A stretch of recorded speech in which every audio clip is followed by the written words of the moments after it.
Donc, en deux, nous allons voir les caractères économiques. Les caractères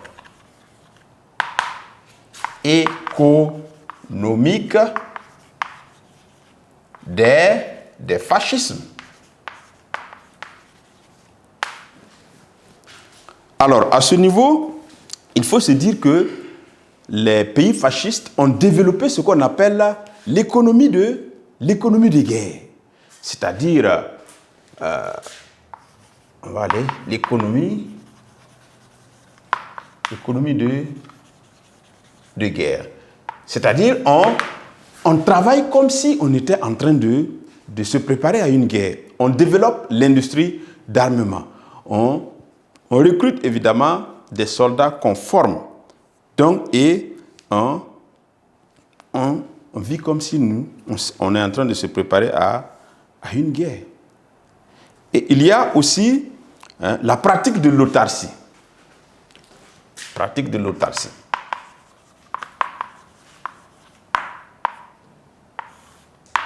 On essaie de vivre sans pour autant compter sur les voisins. C'est ça l'autarcie. On apprend à se passer des richesses des autres pays là, pour qu'en cas de rupture, on puisse être toujours à mesure de fonctionner. Nous avons un autre caractère économique qui est le pillage des ressources d'autrui. Le pillage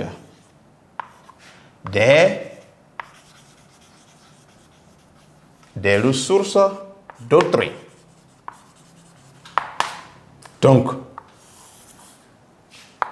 ici, c'est des régimes qui exploitent les ressources des territoires étrangers conquis par la force. Donc, ces régimes avaient réussi à avoir des territoires hors de leurs frontières qu'ils exploitaient évidemment par la force. On pille les richesses des pays ou bien des territoires que nous avons réussi à conquérir. Voici quelques caractères économiques. Et en trois, nous verrons les caractères politiques. Les caractères politiques des fascismes. Alors, à ce niveau, il faut se dire que nous avions déjà vu un des caractères, c'est la dictature. C'est des régimes qui ont instauré sur le plan politique la dictature, avec la confiscation des libertés individuelles et collectives, avec bien entendu l'interdiction des syndicats et bien entendu on oblige les gens à vivre comme selon le modèle qu'ils veulent. Donc c'est un peu une dictature instaurée à ce niveau. Donc on peut souligner comme caractère politique la dictature. Et ici, c'est le guide qui pense et le peuple obéit. Le guide, c'est le chef. D'accord? En Italie, il avait pris le titre de duce, D-U-C-E, et bien entendu, le titre de Führer en Allemagne avec Hitler. Il y a aussi le culte de la personnalité comme autre caractère, le culte de la personnalité. Alors, ici, ça veut dire quoi? Le culte de la personnalité, bien sûr, c'est on est tous d'accord que on doit être tous d'accord que le chef, c'est un homme providentiel. C'est comme c'est Dieu qui l'a choisi pour venir diriger. Et il n'est pas permis à n'importe qui de diriger le peuple. Donc c'est lui qui doit guider le peuple. Et nous avons aussi la propagande inlassable. La propagande, c'est comme la publicité. La propagande. Propagande inlassable.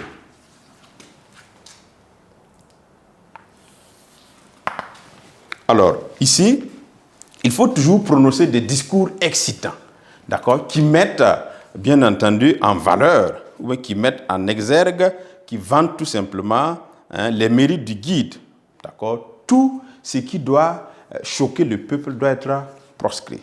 Il faut faire, si vous voulez, la publicité du guide. Et il y a aussi l'ultranationalisme, comme ultranationalisme.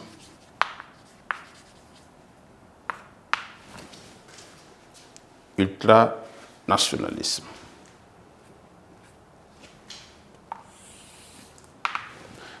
Alors ici, ils se disent que la nation doit être évidemment la plus puissante. Donc pour les fascistes, la nation doit être la plus puissante et on doit travailler à ce qu'elle le soit. Et même si pour cela, il faut faire la guerre, il faut la faire. Donc c'est ça l'ultranationalisme. Nous avons l'antilibéralisme comme caractère. Antilibéralisme.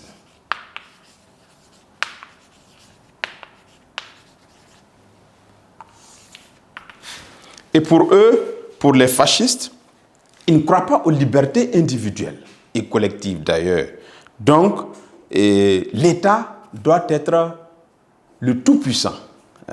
Il dit que l'individu n'est rien, ne peut pas laisser les gens entreprendre. C'est l'État qui doit être au devant des choses. L'individu n'est rien et l'État est tout. Et il y a aussi, comme dernier caractère, l'anticommunisme. Anticommunisme. Alors, les régimes fascistes sont contre le communisme, qui veut une société égalitaire. Pour eux, dans la société, il doit y avoir les plus forts qui dominent les plus faibles. Et pour les fascistes, l'inégalité est une loi de la nature et elle est normale. On ne peut pas prétendre à une certaine égalité entre les hommes. Voilà pourquoi ils sont contre cette idéologie du communisme. Donc, ils sont contre le communisme. Ils sont contre les égalités dans la société. C'est normal que dans la société, il y a les plus forts et qui doivent dominer les plus faibles.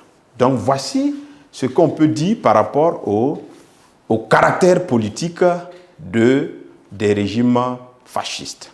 Donc, voilà un peu ce que nous pouvons dire en grand deux, les caractères des régimes fascistes. On les a regroupés en caractères sociaux, en caractères économiques et, bien entendu, en caractère politique.